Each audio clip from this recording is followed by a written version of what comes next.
আসসালামু আলাইকুম রহমতুল্লাহি ওয়া বারাকাতুহু। বন্ধুরা কেমন আছো তোমরা? আশা করছি আলহামদুলিল্লাহ তোমরা ভালো আছো। আমি আলহামদুলিল্লাহ ভালো। আজ দেখে নাও বিরিয়ানি নিয়ে বসে পড়ছি। এক থালা বিরিয়ানি কী কী আছে এখানে? গরুর গোশত কষা বিরিয়ানি, আর এখানে হচ্ছে তোমার ডিম ভাজা। ওফ, বিরিয়ানির রাইসগুলো দেখুন, ও ঝরঝর ঝরঝর করে পড়তেছে, একদম ঝর্ণা। আলুটা দেখুন কি সফট, ওফ কি আলু, দারুণ দারুণ। মাংসটা একদম দেখুন, এই দেখুন হাত দেওয়ার সঙ্গে সঙ্গে ছেড়ে ছেড়ে পড়ে যাচ্ছে, একদম দারুণ সিদ্ধ হয়েছে।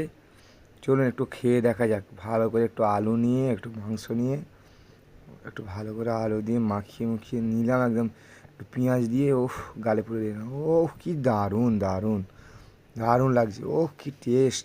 গালের মধ্যে একদম ফ্লেভারগুলো যেন বাস্ট হচ্ছে একদম ঠিকঠাক, একদম টোটালি রান্না হয়েছে। একটু পেঁয়াজ খেলাম, ওহ পেঁয়াজ খেলে যেন বিরিয়ানির স্বাদ যেন দ্বিগুণ বেড়ে যায়।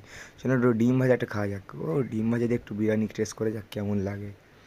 ও ডিম ভাজা দিয়ে একটু মাখিয়ে মুখিয়ে নিয়ে দিয়ে গালে ফুলে দিলাম। ওফ কি টেস্ট বন্ধুরা, দারুণ দারুণ বন্ধুরা, অসাম অসাম, দারুণ সুন্দর রান্না হয়েছে। ভাবতে পারিনি বাড়িতে এত ভালো বিরিয়ানি রান্না হবে। চলো দেখা যাক একটু মাংস কষা দিই কেমন লাগে।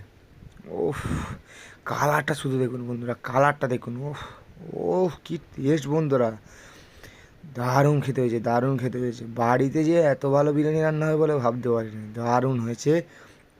ততক্ষণ আমরা বিরিয়ানি খেতে থাকি, ততক্ষণ তোমরা চ্যানেলটা সাবস্ক্রাইব করো। খুদা হাফেজ, লাইক কমেন্ট শেয়ার।